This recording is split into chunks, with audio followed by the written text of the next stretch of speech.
and local and Cork Airport. And you'll know, because if you read the papers or listen to the news, you can't avoid it, this controversy over Dublin Airport and a passenger cap of 32 million per year. They now say they're going over that. They're going to breach that. It's simple. They've got just so much stuff booked in that they're going to breach it. And they're also arguing, and you hear Kenny Jacobs there from Ryanair in the news, arguing that it is, or DAA rather, it is well over the top. It's like 32 million is old hat for an airport the size and as busy as Dublin Airport. But that's not what I want to focus on. I want to focus on great news. They're telling us that Cork Airport is the fastest growing airport in the country. They passed the 2 million passenger mark for this year on the 21st of August. That's 3 months earlier than the previous year. And they reckon they can go well over that by the end of the year. They will go well over that by the end of the year. They might even hit 3 million by the end of the year. The CEO of the Airport Authority, Kenny Jacobs, sees that it could rise far more than that. Let me talk to Eoghan Corry, a travel journalist, editor of Air and Travel magazine. Eoghan, Cork is on the up. Good morning to you.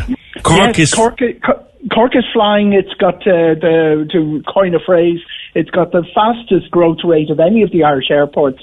Looks like, across Europe, a lot of the airports across Europe are still struggling to come back to the sort of figures that they had. The numbers are that they passed 2 million on the 21st of August, and they had passed that mark in late 2023.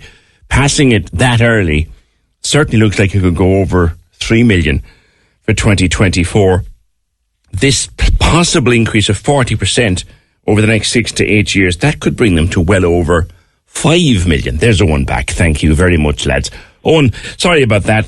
They could go over 3 million by the end of the year, couldn't they? Absolutely. We're back, there are very few airports across Europe. An awful lot of them are struggling to come back to pre-pandemic figures.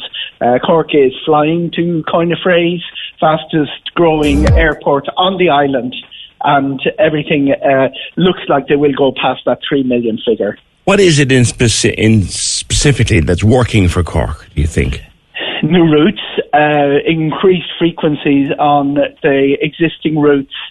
The tradition in Cork has been that they were very dependent on 3 or 4 routes. What we've seen is that's been dissipated in recent years. There's been very good incentives put in place by Dublin Airport Authority, despite the name it's run by a Cork man, Kenny Jacobs. And that is, in the current environment, as airlines who lost a lot of money during the pandemic are looking around, they look for things to get a new route up and running. A new route loses money in the first year. If you put the right sort of incentives in place, the airlines will move in and give it a try. Really important on the other side that Cork people support their airport. There has been sort of a tradition that routes come and go. We've seen a lot of them come and go down the years because the level of support from Cork people wasn't as high as it might otherwise have been. But what we've seen is a bit of momentum behind Cork, and there's a really good chance. Hasn't been discussed, hasn't been reported anywhere, hasn't even been mentioned, but there's a very, very good chance of getting a Transatlantic for 2025. Now, develop that with me, Eoghan, because they tried it before wasn't it via Iceland? And it didn't quite work out. Yeah, but that wasn't a transatlantic. That was a flight to Iceland where you got another flight. I mean, that's the equivalent of their Heathrow. And as you know, Amsterdam is a very strong airport in Cork, more so than in other airports. It's a big connection airport of choice.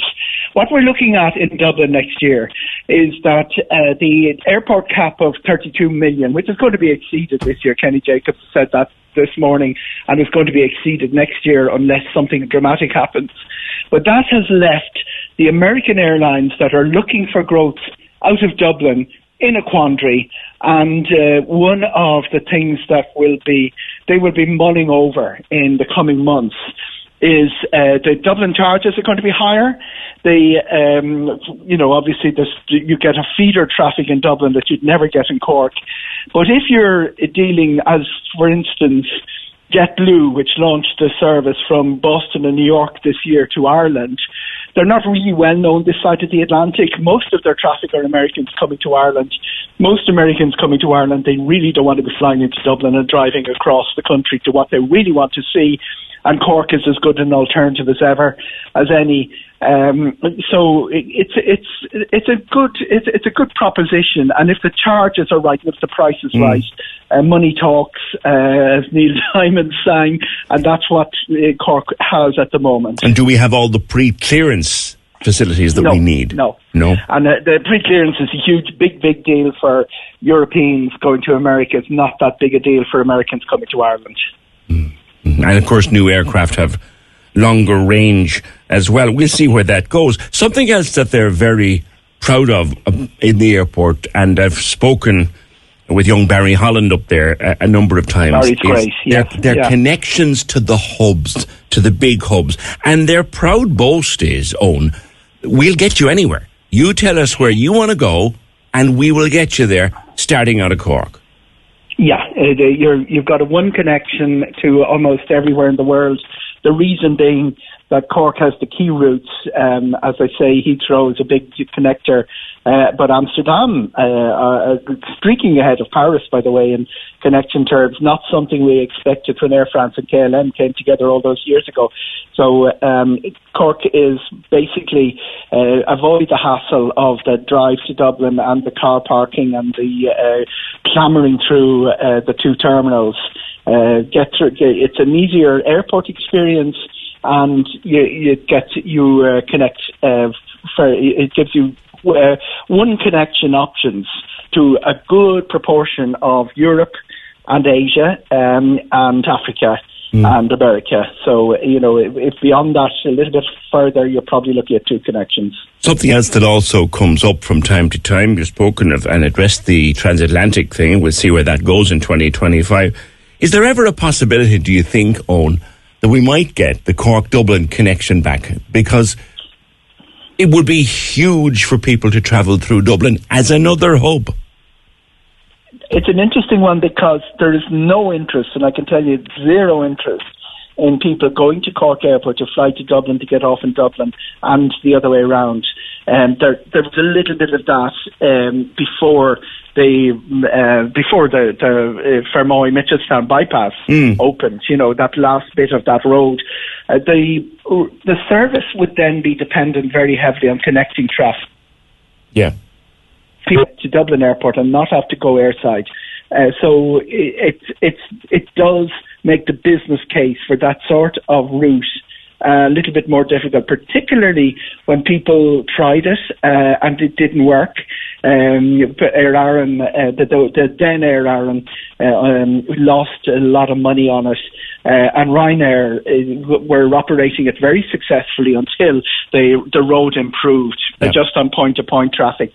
The airline that would do it are Emirates Airways. They are they franchised under Aer Lingus Regional, but I don't think, PJ, that the business case is strong enough to build a route just purely on people who want to connect through Dublin. I see. That's what a lot of them say, and the fact that even if you are going to Dublin for something like a meeting or work or even for a weekend away, by the time you check in, fly up, check through, get your bag, get a taxi and land yourself in Dublin, so you're as long travelling as you would be driving. And while the train service has been iffy and a little bit expensive, what the real revolution has been on the road since the motorway opened, not just people driving up, but the incredible range of coach services we have. And your listeners will know exactly how that works, because going to an airport in Dublin is now so easy. By the different coach services, it's preferable, as you say, to going to the airport, checking in, doing all that hanging around. And airport connections, while they make sense and they look great on paper, they can be messy enough. They're a bit stressful if your outbound flight, your first flight is delayed. They just and there's an awful lot. Hanging around an airport is probably, even though it's takes less time. You're squaring that off versus the comfort of road travel now, coach travel now. Yeah, Cork Dublin probably not happening. Eoghan, you would predict, I think, at this stage, we're now on the 4th of September, 4th of September. Absolutely. You would predict 3 million before the end of the year. Yeah, if we mightn't actually make the 3 million, be very close to it. And remember, that's very close to the record for Cork. Cork's record was 2008 when we had 3 3.25 million. I would think that 2025, given the incentives that are in place for new routes and the chances of new other airlines coming and joining, and they're talking to Ryanair. Cork has famously fallen out with Ryanair over the years, and the way Ryanair works. They've fallen in and out of love more than an old married couple. Eoghan, toys getting thrown out of the pram by a certain CEO every now and again, saying the charges are too high, but Ryanair are behind them. They've based a couple of aircraft there, 3 aircraft now, and all of that would point towards Cork getting back to 3 million and possibly past the figure we had during the heyday of the Celtic Tiger, which was they went over 3 million for 3 years in a row between 2006 and 2008. All right. And with a Corkman in charge of DAA now, a Corkman who actually was educated right here in this building where I'm speaking to you from, Eoghan. So. Oh, that explains a lot. He's very, very good at the maths at the moment. He's trying to figure out. I wonder, did they teach him to count past 32 million? Because that's his big quandary at the moment. It is. And we'll talk more about that another day. Eoghan, thank you. Eoghan Corry, a good friend of the show, travel journalist, editor of Air and Travel magazine. Eoghan does a fantastic service, actually, to people like me and anybody else. You can get dozens of stories from him every day. He just pumps them out. Stories of air travel and tourism